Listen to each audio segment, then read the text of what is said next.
Bonjour, j'espère que vous allez bien. Épisode 4 de Reprendre la mer avec Interentreprise. Vous vous souvenez? Nous allons vous faire aimer la mer. Tout d'abord, l'actualité.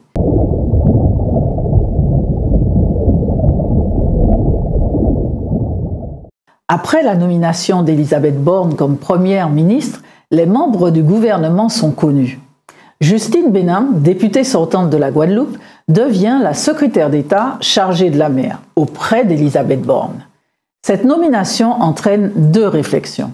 La première, après avoir disparu de nombreuses années, perdue entre le tourisme, les transports, etc., la mer disposait depuis 2 ans d'un vrai ministère pour porter la stratégie de la France qui veut repartir à la conquête dans ce domaine.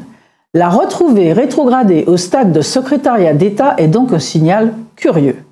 La seconde réflexion, ce secrétariat d'État est rattaché à la première ministre. Cela confirmerait alors son importance et la place de la mer dans la planification écologique et énergétique dont est chargée la première ministre. Pour connaître le vrai périmètre et les moyens, attendons donc le gouvernement Elisabeth Borne II qui interviendra après les élections législatives. Seconde actu.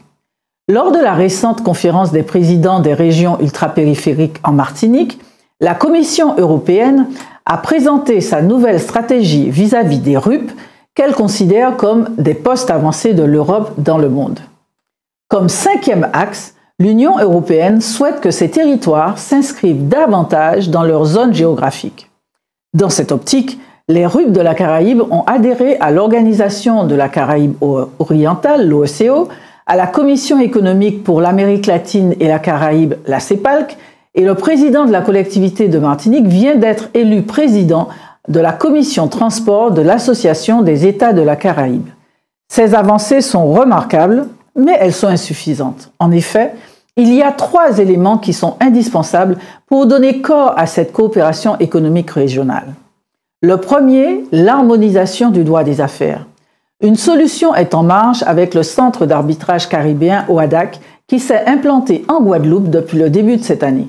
Il regroupe plusieurs arbitres de la Caraïbe et peut donc aider les entrepreneurs de la zone à résoudre leurs éventuels litiges. Le second, les bateaux, pour transporter la marchandise sur courte distance. Ceux qui croisent aujourd'hui dans la zone sont soit de grande taille, tels que ceux de la compagnie CMA-CGM, ils n'accostent pas alors partout et nécessitent pour les ports des travaux de dragage toujours plus coûteux. Ou alors, ce sont des unités de taille plus réduite, mais qui sont anciens. 30 ans d'âge pour les navires les compagnies Marfret et CMA-CGM et 50 ans pour ceux des compagnies membres de l'OCEO. Aujourd'hui, il n'existe donc pas une véritable offre de bateaux adaptés pour le cabotage dans la zone Caraïbe. Le troisième levier indispensable sont les financements. L'Europe ne finance des bateaux qu'à la condition qu'ils n'opèrent qu'entre des ports européens. Or, les ports de la Dominique, de Sainte-Lucie et ceux des autres États de la Caraïbe orientale ou entourant la Guyane ne seront jamais des ports européens. Aujourd'hui, il n'existe donc pour les opérateurs des RUP aucun financement européen pour acquérir des navires de taille plus modeste, multiservices, afin d'amorcer ce cabotage inter-îles des marchandises rapidement à l'international. Or, le cabotage est le sujet central pour ces RUP. Il permettra de s'approvisionner au plus près et ainsi de desserrer l'étau de la vie chère dans ces territoires. Le Grand Port maritime de la Guyane a d'ailleurs réalisé, voilà 2 ans, une étude sur la potentialité du cabotage avec les pays voisins. Il est réel. La vision européenne en matière de cabotage doit donc évoluer afin qu'elle s'adapte aux réalités géographiques et de commerce des régions ultrapériphériques. Dernière actu. Le mois dernier, nous avons évoqué la décision prise par la compagnie CMA-CGM de ne plus transporter de déchets en plastique sur ses bateaux à partir du 1er juillet 2022.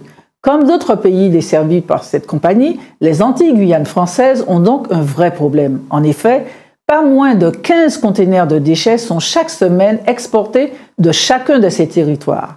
Rappelons en outre que, même si la compagnie Maersk a son enseigne dans ces 3 collectivités, elle achète à CMA-CGM de l'espace sur ses bateaux. En clair, aucun navire de Maersk ne touche les ports français de la Caraïbe.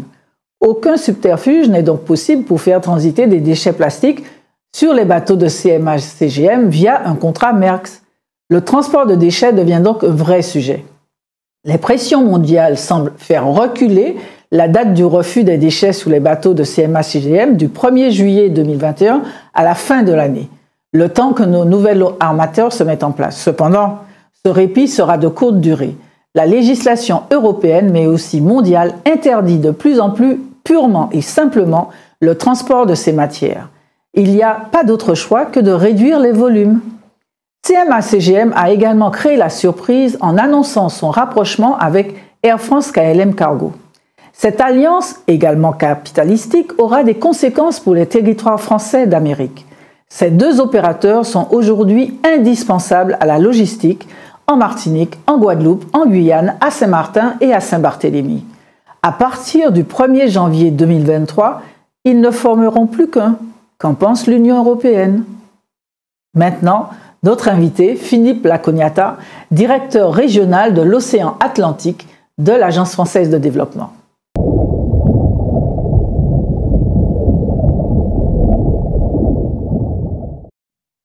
Bonjour Philippe Lacognata. Bonjour Francette. Comment allez-vous? Très bien. Donc vous êtes le directeur régional de l'océan Atlantique, nouveau terme de l'Agence française de développement. Expliquez-nous d'où vient cette terminologie. Écoutez, en 2018, nous avons décidé à l'Agence française de développement d'organiser la répartition de nos activités selon des directions régionales. Et il y a dans les Outre-mer 3 directions régionales, une par bassin géographique dans l'océan Indien, une autre dans l'océan Atlantique et une dernière dans l'océan Pacifique. Et notre activité consiste à piloter et animer le réseau des agences de la zone géographique ou du bassin géographique. Donc vous, c'est Océan Atlantique. L'océan Atlantique. Combien de territoires, combien de pays, et puis en quoi ça consiste exactement? Alors nous couvrons 16 territoires dans lesquels nous sommes autorisés à intervenir, dans lesquels nous avons un mandat en dehors de nos Outre-mer.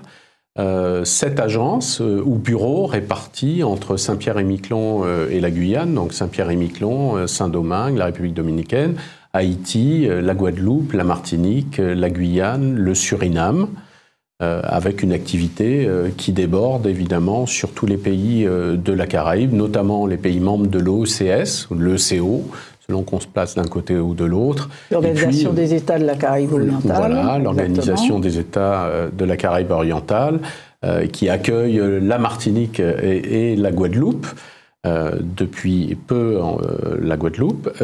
Et puis, nous travaillons également au Guyana, en Jamaïque, ce sont des territoires où l'AFD intervenait déjà historiquement. C'est donc juste une réorganisation pour que ce soit plus lisible.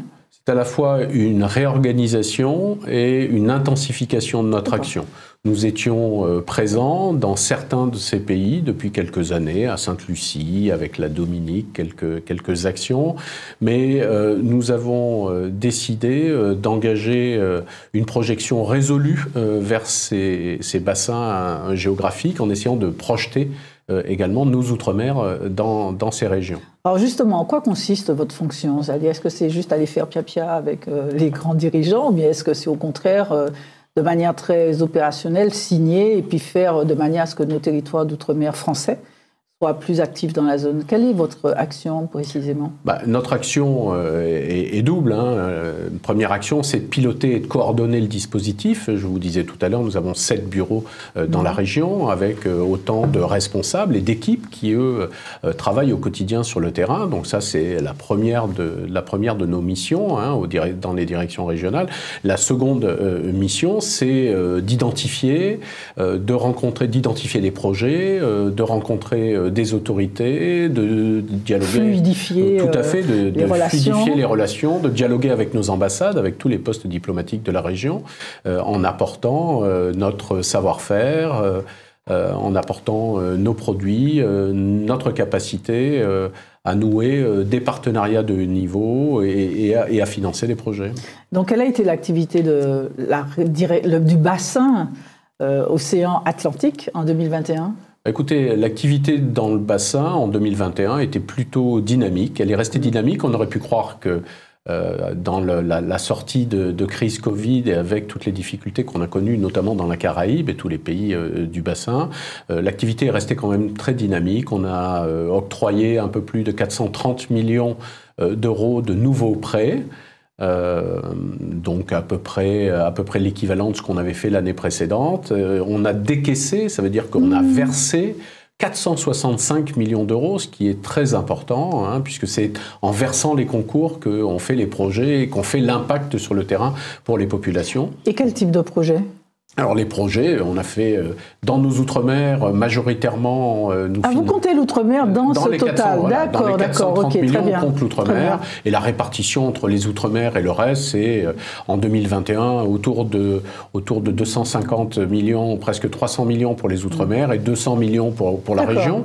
Et selon les années, ça peut changer légèrement. Et bon, il y a sans doute les financements des collectivités et des États, je suppose que ça en fait partie, mais sur le secteur privé, quelle a été l'activité quels sont les projets emblématiques de 2021 ? Ce qu'on peut dire, c'est que depuis 2020, même si on revient un peu en arrière, depuis 2020-2021, les projets les plus emblématiques pour l'AFD en financement secteur privé, ce sont les énergies renouvelables. Il y a vraiment un essor, un regain important qui est observé avec plusieurs très gros projets, notamment en Martinique, avec le projet Grèce 2, Grèce 3, dans le nord de la Martinique, mais également des projets de solaire en toiture qui se développent rapidement. Et la Martinique, là aussi, est un leader dans la région avec Systeco. Et on voit ce genre de projet sur les énergies renouvelables dans les autres îles de la Caraïbe ? Oui, on le voit dans les autres îles de la Caraïbe, notamment en République dominicaine, et en Jamaïque, où on observe et on participe, l'AFD, à travers sa filiale secteur privé, a participé à de très grosses opérations en Jamaïque et en République dominicaine. Alors vous avez été avant, puisqu'on se connaît de longue date, directeur de l'IEDOM, l'Institut des missions en Martinique. Après vous êtes reparti à Paris et vous voilà donc à cette direction régionale. Ce que je trouve intéressant d'échanger avec vous, c'est vous avez été dans les territoires, vous êtes parti dans la Caraïbe. Qu'est-ce que vous retenez de cette expérience dans tous les périmètres de la zone, c'est-à-dire aussi bien en local dans un territoire français, et puis ensuite avec cette supervision dans la région Caraïbe? Qu'est-ce que vous retenez de cette expérience? C'est une vaste question, mais ce que je retiens, c'est qu'on est dans des régions dynamiques, plutôt riches, plutôt bien organisées, dans un océan, dans nos bassins qui sont souvent plus complexes, où les connectivités sont difficiles. Et donc ces relations économiques et culturelles que nous avons dans les bassins géographiques, elles sont finalement assez complexes à mettre en œuvre. D'abord parce que dans le bassin atlantique, c'est un monde un peu anglo-saxon hein, quand même, globalement, même si on a plus au nord la République dominicaine et Cuba, mais le monde anglo-saxon est tourné vers les États-Unis et l'Angleterre, et pas tourné vers la France, comme ça peut être le cas dans d'autres régions. Dans l'océan Indien, les pays sont plutôt tournés vers la France, et donc le dialogue est un peu plus facile. Mais je crois qu'on est attendu. On est apprécié, et il faut que nos collectivités se mobilisent plus pour montrer la voie. Et qu'est-ce qui, selon vous, pourrait dynamiser justement cette coopération économique régionale? C'est-à-dire que vous venez de dire que collectivité difficile, même si nous sommes attendus, mais en tout cas, quand on regarde, la situation est toujours, elle est émergente. Il n'y a pas encore véritablement d'échange. Qu'est-ce qui pourrait, selon vous, à votre observation, je vous dis, vous avez été dans tous les mondes, comment on pourrait dynamiser tout ça? Je crois qu'il faut déjà que politiquement on s'empare du sujet et qu'on ait une action résolue à aller vers tous ces pays qui finalement nous regardent, nous attendent et vers lesquels on fait insuffisamment d'efforts. Ce que j'observe, c'est qu'avec peu de moyens, on peut créer des dynamiques, on peut créer des courants d'affaires, notamment dans les domaines des services, hein, où on est finalement assez fort. où nous sommes appréciés, dans les énergies renouvelables. Le commerce de marchandises est plus complexe. On est dans des mondes différents. D'un côté, les accords ACP, de l'autre, des droits de douane, des tout petits pays avec peu de moyens. Donc, en dehors de la République dominicaine, où quelques acteurs, martiniquais, guadeloupéens, se sont lancés à l'aventure, et avec succès, mais ça reste quand même difficile. Le commerce n'est pas chose aisée dans la région. Est-ce que les outils financiers qui existent sont pertinents par rapport aux défis de la région? C'est-à-dire qu'on sait qu'il y a des fonds européens, on sait que vous faites des lignes de crédit, etc. Est-ce que tout ça est suffisamment paramétré pour faire ce qu'on a à faire, ou bien est-ce qu'il faudrait en créer d'autres? Je pense qu'on n'a pas suffisamment de subventions. Ce qu'il faut comprendre, c'est que les pays de la région sont pour la plupart d'entre eux classés dans ce qu'on appelle à l'OCDE les pays de revenus intermédiaires de la tranche supérieure qui ne peuvent pas toucher de subventions françaises. Et donc, on ne peut que leur prêter, sauf que leur capacité de remboursement est faible. Et donc, en réalité, nos prêts se font de moins en moins parce qu'ils sont pour la plupart au Club de Paris. Il y a des difficultés sur la dette. On pense à la Dominique, à Sainte-Lucie, au Suriname, tous ces pays en difficulté financière qu'on ne peut pas accompagner parce qu'on n'a pas d'outils comme ceux qu'on peut utiliser dans un certain nombre de pays plus pauvres. Mais en réalité, les petits pays qui nous entourent ne sont pas des pays riches. Et même les classer dans la tranche supérieure, c'est parfois un peu difficile à comprendre. Quand on va sur le terrain, on voit qu'il y a des besoins, et ces besoins, ils sont satisfaits soit par les Canadiens, les Américains, qui avec des outils différents. Voilà, ils ont des outils différents, ils ont de la ressource, ils ont plus de ressources gratuites. C'est difficile parce que les subventions sont rares. Qu'en France, elles sont consacrées en grande partie au continent africain, Madagascar, les Comores, Haïti dans notre région, avec lequel on a des relations à travers des subventions, mais on manque un peu de moyens, même si les fonds européens, et vous avez bien fait de le souligner, sont un des instruments que nous utilisons de plus en plus pour faire des projets. Mais on voit qu'ils sont l'articulation entre les fonds FEDER des entités françaises et des fonds FED des entités de la zone. On voit que l'articulation entre tout ça est encore, on avance à pas tenu. Oui. Donc, est-ce que, par exemple, il y a une nouvelle communication nouvelle stratégie qui vient d'être présentée par l'Union européenne pour les RUP, dont nous faisons partie, dans notre zone, en nous demandant de commercer encore plus, d'être encore plus des têtes de pont. Est-ce que ce ne serait pas le moment de créer ces outils, justement de faire remonter, vous avez cette expérience, de dire que si on ne nous donne pas les moyens quelque part, si on ne crée pas les moyens, les acteurs économiques sont prêts, mais ils ne pourront pas tout amorcer. Si on ne crée pas l'amorçage, les choses resteront en l'état. Oui, mais il y a des évolutions en cours assez puissantes, avec la possibilité de mixer les fonds FED-FEDER dont vous parliez.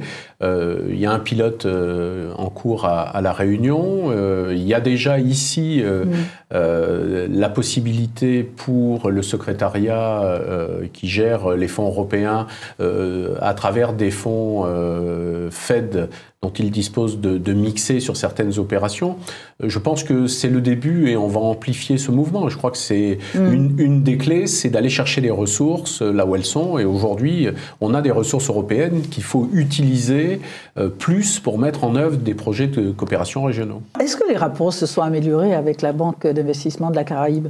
À l'époque, donc la France n'est plus actionnaire de cette banque d'investissement régionale parce que les fonds sont désormais depuis quelque temps à la banque d'investissement américaine. Est-ce que, et du coup, nos opérateurs étaient retoqués pour les appels d'offres? Est-ce que les relations ont changé? Oui, les relations avec la Banque de développement des Caraïbes, dont le siège est à Barbade, les relations sont excellentes. Avec la France et avec l'Agence française de développement. Nous avons octroyé une ligne de crédit de 30 millions en 2015 qui a été totalement consommée et plusieurs grandes entreprises françaises ont pu obtenir des marchés. Donc je crois que ça c'est très encourageant et nous sommes en train d'échanger avec eux pour octroyer une nouvelle ligne de crédit de 50 millions d'euros avec des fonds européens qui viendront permettre d'appuyer la maîtrise d'ouvrage. Donc je crois que c'est en bon chemin. C'est en bon chemin et nous avons d'excellentes relations. Nos équipes viennent de rentrer de Barbade et je crois qu'elles se sont félicitées de l'accueil. Quel est votre état d'esprit? Ce sera ma dernière question. Après tout ce temps passé, vu que vous serez désormais à La Réunion, je crois, dans quel état d'esprit? Est-ce que vous partez confiant par rapport à cette zone? Quel est votre état d'esprit en nous quittant? Oui, je pars confiant et réaliste. Réaliste, comme vous l'avez dit, ça fait très nombreuses années qu'on essaie d'avancer dans ces questions de coopération régionale. C'est pas facile, c'est la politique des petits pas. L'actualité prend souvent le devant, mais non, je pars confiant et réaliste. Confiant parce qu'on a une capacité incroyable de rebond, de dynamique et de créativité. Conscient également que les difficultés sont là, le vieillissement de la population. On est dans une période qui est une période difficile. Donc il faut travailler, il faut y croire. Mais on a toujours su relever la tête. En fait, c'était l'avant-dernière. La dernière, c'est que, est-ce que, vous avez parlé tout à l'heure des collectivités qui sont difficiles. Aériennes, on n'en parle pas, c'est compliqué. Et maritimes, il y en a très peu. Est-ce que l'AFD, d'une manière générale, regarde les possibilités d'investissement pour, justement, des compagnies maritimes ? On regarde, d'une façon générale, on regarde tous les projets qui nous sont présentés. Pour des compagnies maritimes, on n'a pas été sollicité récemment, mais on a regardé des dossiers qui nous avaient été présentés depuis la Barbade, avec nos amis de la BUI. Oui, on est ouvert. En tout cas, vous travaillez là-dessus. Bien sûr, on peut travailler sur tous ces sujets. Ben écoutez, merci Philippe, merci infiniment. Et puis, nous continuons à regarder l'évolution de cette zone qui, moi je suis une convaincue de ça, est appelée à un grand développement. Merci infiniment. Avec plaisir, merci à vous. Maintenant, place au métier de la mer. Aujourd'hui, comment éteindre tous les incendies avec Valentin, marin-pompier à la Marine nationale.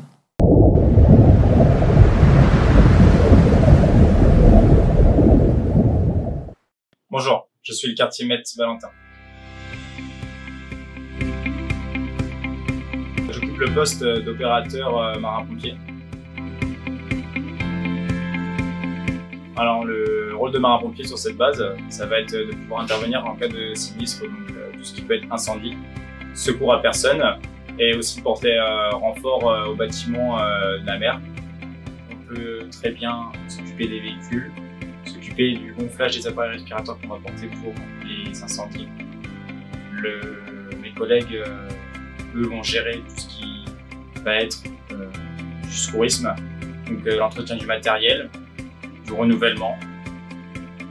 Nous allons avoir aussi un magasinier qui va gérer principalement le matériel incendie, donc tout ce qui peut être tuyaux, lances, etc.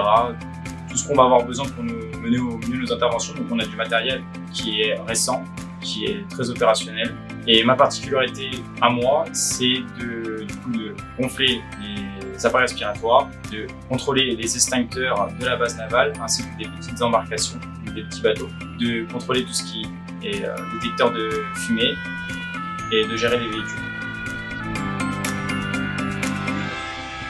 Alors je suis arrivé à ce poste en Martinique après une mutation. Auparavant j'étais à la compagnie de marins-pompiers de Cherbourg.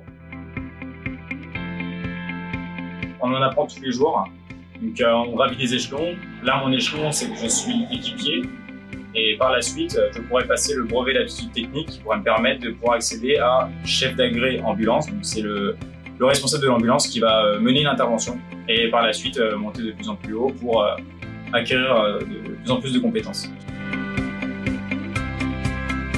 On a constamment des réformes qui peuvent concerner le secourisme, qui concernent aussi nos méthodes d'intervention pour améliorer nos conditions sur le terrain.